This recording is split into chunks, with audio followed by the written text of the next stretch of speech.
Welcome back, Gulf Coast. Welcome back, America. Welcome back, world. So glad that you are in the Oval Office of Gulf Coast Talk Radio with us. We're at the bottom of the first hour.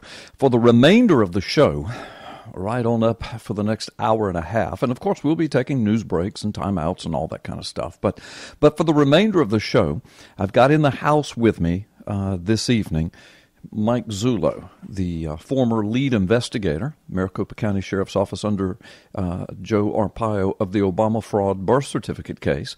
And Mike, first of all, let's just make sure we have a fairly decent connection. Are you there? I am here, Carl. How's that sounding to you? Okay, that sounds very good. All right, good, because when we were off the air a moment ago, it was a little dicey, but that actually sounds good, so that's wonderful. Whatever you're doing, hold your tongue just like you have it right now. Okay. Okay, but anyway, perfect. Okay, but Mike, listen. So let me just lay the table here. There's so much. We've got an hour and a half, and folks, we might take phone calls near the end. So we're not sure yet. It depends on. We've got so many things we want to cover. A lot of questions that have been asked. We have some media that have asked us questions, and they would like for us to address them today. We're going to do that. But the bottom line is, Mike, a couple of weeks ago, you were on this show, and you dropped a bombshell then, saying to our audience, and it was breaking. It was the first time you'd ever revealed it publicly, that you had hard copy evidence that an entity in and around Washington, D.C., Virginia area had breached the Hawaii Department of Health records, as well as the University of Hawaii's historical records, and suspected all of that to be involved in perhaps the forging of Obama's birth certificate because of a whole lot of information you're going to bring to the table here today. So anyway, so that really shook people up and perked up ears, and then here just a few days ago, via InfoWars and Dr. Jerome Corsi, and by the way, hats off to Dr. Jerome and the folks at InfoWars, but you gave an interview there, and you actually just went ahead and dropped the bombshell, and you named the agency. And so why don't you, I know a lot of our listeners are hooked into PNN, News and Ministry Network, and some of them connected to InfoWars as well, and so a lot of our listeners know what it is you're getting ready to say, but there are a lot of listeners that might not be, and so let me hush and you just unpack that package, because that bombshell is shaking the earth right now in many different places. Well, Carl, if your listeners remember, and for those that don't, you remember, I think it was back in 2013, if my memory serves, if that's the year, I mean, it's all a blur to me at this point. You and I were on the radio. We were going to do another press conference, Sheriff Arpaio and I, and I think it was around January or February, and I got on the air and I kind of announced that we weren't doing that press conference, that some new information had came in that we believed was earth-shattering and changed the course of this investigation, and simultaneously opened up another investigation conducted by the Maricopa County Sheriff's Office. Yep.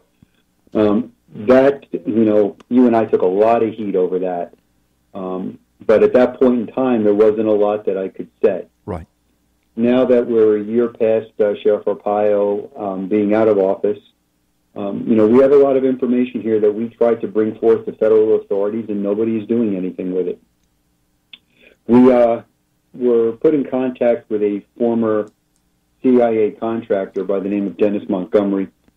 Mr. Montgomery, it is verified that he did work on two separate occasions for a lengthy amount of time with three-letter agencies that are, or have been and still are, conducting mass data collection on Americans, breaching computer software and computer programs and computers all across the globe, including the United States. And Mr. Montgomery alerted us to the fact that he was in possession of 151,000 identifications of residents of Maricopa County. So what happened there is that sparked an investigation being conducted by the Sheriff's Office into identity theft, and simultaneously we were still conducting the birth certificate, fraudulent birth certificate investigation. Right. So as this was going on in our initial meetings with Mr. Montgomery, I had been talking with him prior about the birth certificate, and he graciously said that he would do a little research to see what happened. Now, you have to realize what Montgomery had was about a 10-year span of time of information that was collected through mass harvesting by the federal government. And these were on hard drives. He had a plethora of hard drives with this type of information. He went into those archives, and what he discovered were computer breaches that took place by black hat agencies from 2008 is as far as he went back. Now, he told me that he thought there could have been more, but at that point in time, I wasn't really focused in on anything prior to the release of the long form, within a year or two. Mm-hmm. So he goes back to about 2008, all the way up to, I believe it was January of 2011, approximately 3 or 4 months before the release of the long form birth certificate. And there are 8 different occurrences of breaches taking place that started, and I'm not going to give the locations and I'm not going to name the entities, but started from the federal government breaching into the Hawaii Government Department of Health vital records on 1, 2, 3 occasions, the Archives Department of Health, and then 2 of those were the governor's office right up until January of 2011. Mm-hmm. But the IP addresses of those entities or those breaches trace back to? They trace back to CIA. Numerous agencies, some of which Mr. Montgomery has identified as being CIA computers. Right. Is how he identified them. Right, right. And there are others. It's not just them. Right. So he traced these data paths back and forth to the breaches of these servers. And what became really compelling is as he was tracing the paths of these breaches, he alerted me to the fact that what was happening was information was being retrieved out of those computers, and they were being forwarded to another server out of the United States that was located in Jakarta, Indonesia. Yeah, Indonesia? What would that have to do with Barack Obama? Indonesia? I haven't the faintest idea. Why would they be transferring information from the Hawaii Department of Health to a server in Jakarta, Indonesia? I just don't get it, Mike. I don't understand the connection.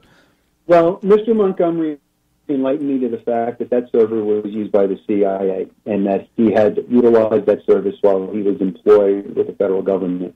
Now, you have to understand what Montgomery did. Montgomery built a computer system for the government known as the Hammer, and that's documented in federal records. And he created the breaching software, the software that goes in and penetrates computers' defense systems and takes it over as the administrator.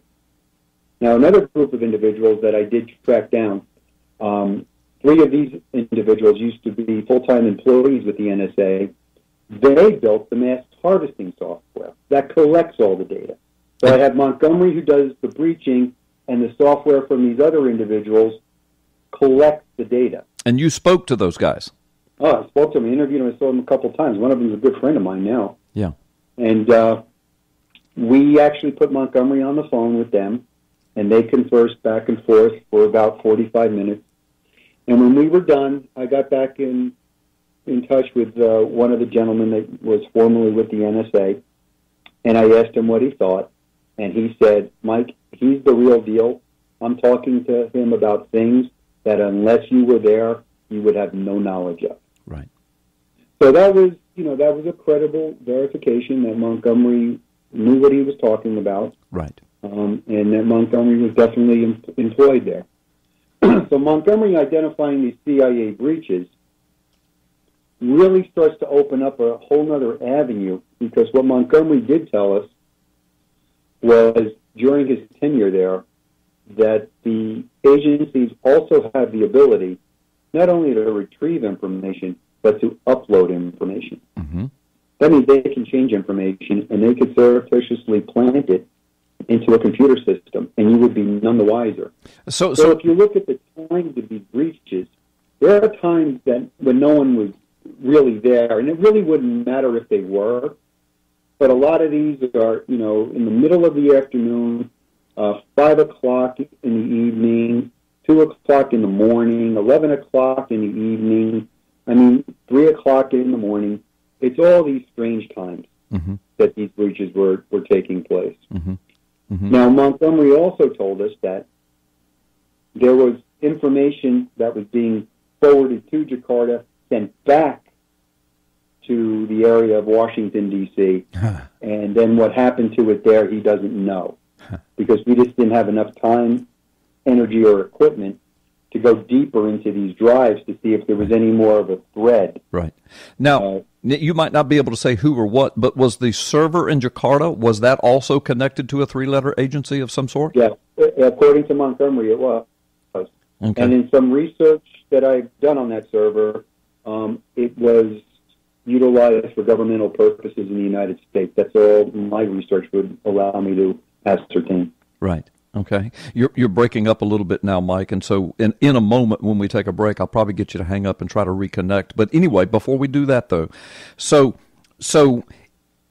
the information, now correct me if I'm wrong, I don't want to misspeak, but it's my understanding then that Montgomery represented to you, that then these CIA breaches could have involved the creating of information, the implanting of information, the transferring of information, the overwriting of information, the inserting of information, the extracting of information from the Hawaii Department of Health, the creation of a file of information, then the transfer of that to another server, which transferred that into Washington, D.C.